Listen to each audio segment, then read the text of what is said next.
So this SaaS hit 5 million ARR in 2 months. This one scaled to 3.6 million MRR, completely bootstrapped in 18 months. And this one is making 6 million a year. And here's what they all have in common. It's not just having a superior product, it's this exact 5-phase marketing blueprint that I'm about to break down for you.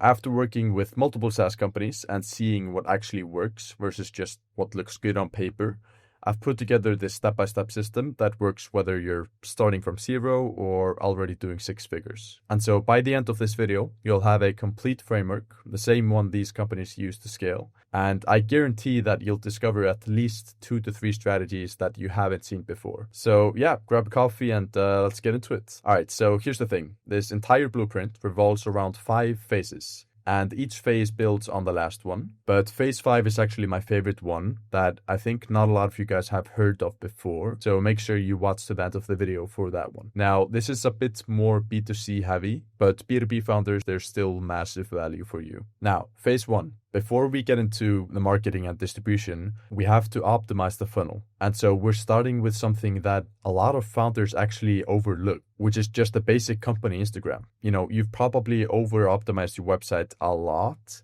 but here's what's crazy.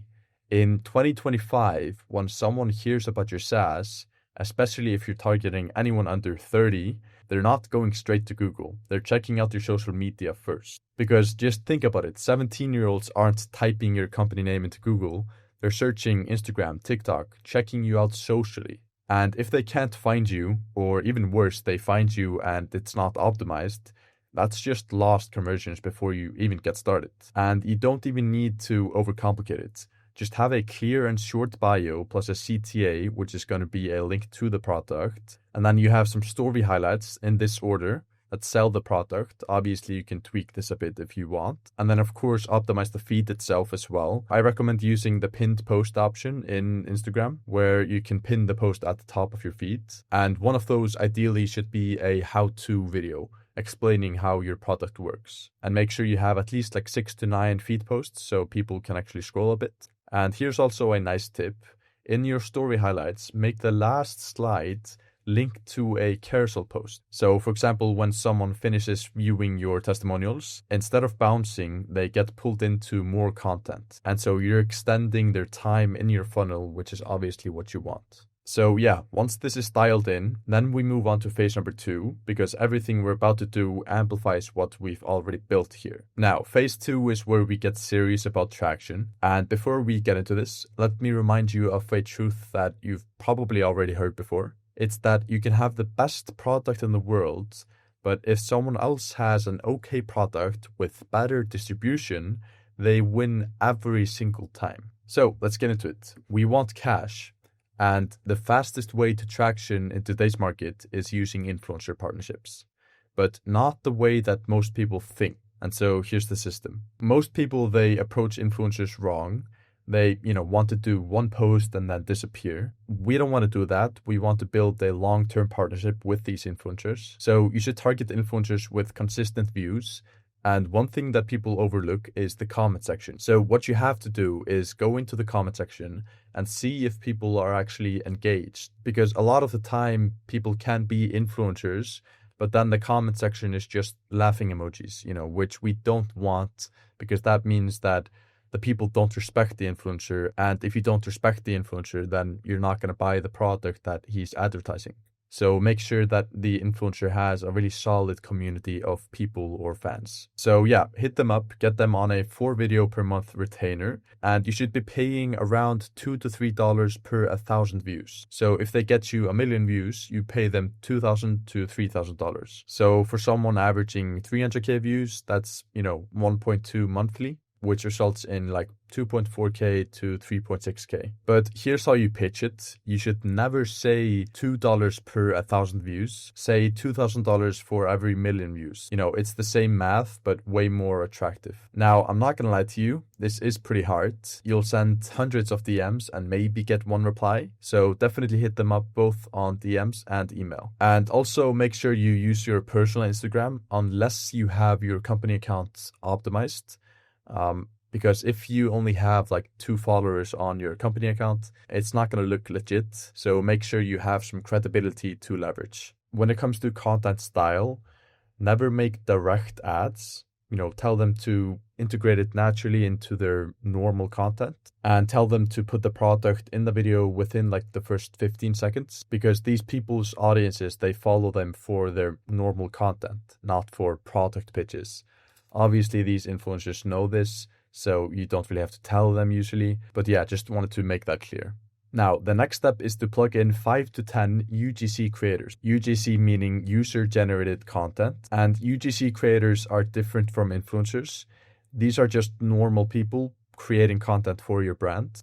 Think broke college students that know the algorithm and need the money. So what you want to do here is find 5 to 10 UGC creators, and you should ideally only pay them on a pay-per-performance model. So reward them for the content that performs. And the easiest way to find these people is to just look up businesses on TikTok, for example, Cluely, CalAI, and Quitter, and find UGC creators that create content for them and just reach out to them, because A, these people know how to create content, and B, they're probably down to do it for you as well if they're doing it for other companies. And yeah, you should pay them generously for videos that go viral. And the key here is just to pump out content. We're talking 2 to 3 videos per day. And with 5 to 10 creators, that's like 10 to 30 videos. So yeah, once you have this engine going, you have the influencers posting consistently, and you have the broke college students creating TikToks for you, that's when we add phase number 3, which is founder funnel plus ads. So here's something that never changes. People buy from people, not businesses. And the biggest personal brands, they always outperform big corporate brands. I mean, just look at Elon Musk versus Jeff Bezos, for example. Elon posts like 10 times a day on X, which, shows behind the scenes, connects with his audience. While Jeff Bezos, he barely posts. Who do you think people feel more connected to? And who do you think people want to see succeed more? So yeah, your job as a founder is to become the face of your brand. Behind the scenes content, your story, your struggles, your wins.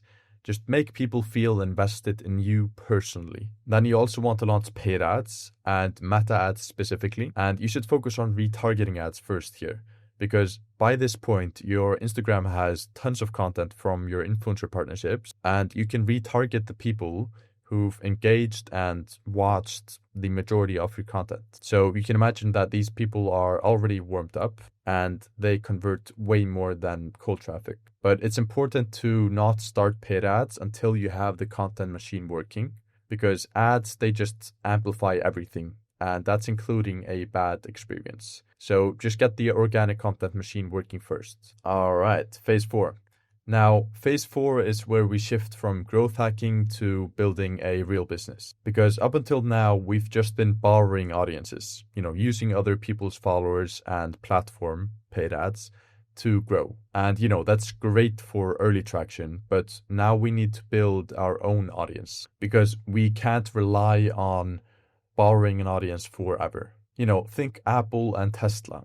They don't borrow audiences. They have their own customers who buy every new product. I mean, there's people that buy an iPhone every single year, which is just crazy, because there's nothing wrong with your phone after a year. But these people, they just love the company and they love the brand so much that they need to buy it. I mean, that's always the goal in business, to make people have to buy your product again and again and again. And then you want to install a weekly business review system.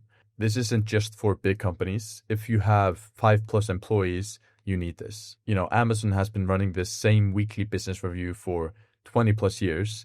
It's their most expensive meeting in the entire company, but also the most valuable one. So it's a 60-minute meeting every single week that answers these 3 questions. What did our customers experience last week?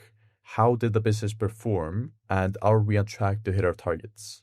And what this does is it creates rhythm, clarity, accountability. So without it, growth turns into chaos, and you can't scale chaos, because that just turns into even more chaos. And then here you also want to expand your distribution stack. So think, email nurture flows, layer and cold outbound, and then the goal is to touch leads across 3+ channels. Now, phase 5, like I said, this is my favorite, and it's what most SaaS founders never reach, but it's the authority engine. So you implement this once you hit like a significant milestone, like 100K MRR, because that's impressive enough to get attention. And step one in this process is to set up a podcast booking system, because people love success stories. And SaaS founders who've scaled quickly, they get invited on tons of podcasts. But here's the secret. Don't wait for invites. Just set up automated outreach from another name so it looks like you have a PR team behind you, and just run it automatically and just spam these people to get onto the podcast. And you can do this using, instantly.ai or SmartLead. Just set up a cold email sequence and spam these people, because the goal is to appear everywhere. And when you appear everywhere, people assume you're the guy and that your software is worth checking out. And then for step number 2, you want to deploy a clipper army, because one podcast can be like 10 to 20 plus clips. So just hire clippers to turn every single interview into TikToks, YouTube Shorts, and Instagram Reels. This is exactly what Andrew Tate and all of these guys did to explode initially. And everyone now is just copying him, so why not you as well? People think that these clips just happen naturally, and of course they don't. It's all engineered. He just hired a bunch of clippers to flood social media. And then you also want to hire a content manager that oversees sub-accounts.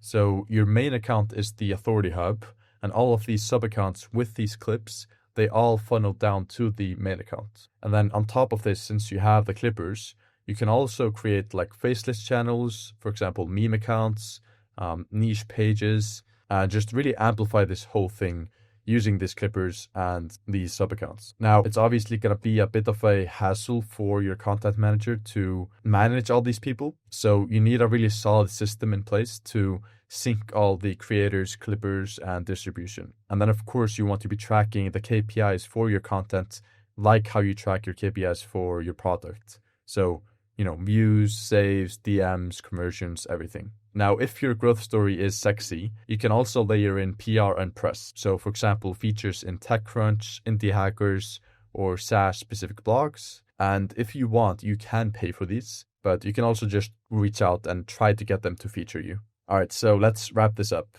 Why does this blueprint work? Conversions before attention. We optimize the funnel before driving the traffic. Then we have guaranteed early momentum. Influencer partnerships give you millions of views fast. Then you have the systems and playbooks that you own forever. So there's no dependency on agencies or external teams. Then you have the omnipresence plus authority, where the podcast and PR pipeline, they compound over time. And then you got the weekly rhythm with the weekly business review that keeps you from bleeding out and lets you scale like a real company. So yeah, if you found value in this breakdown, then please consider smashing that like button. And if you're a SaaS founder who wants to work with me, then there's a link down below to book a strategy call to see if there's a fit. And yeah, thanks so much.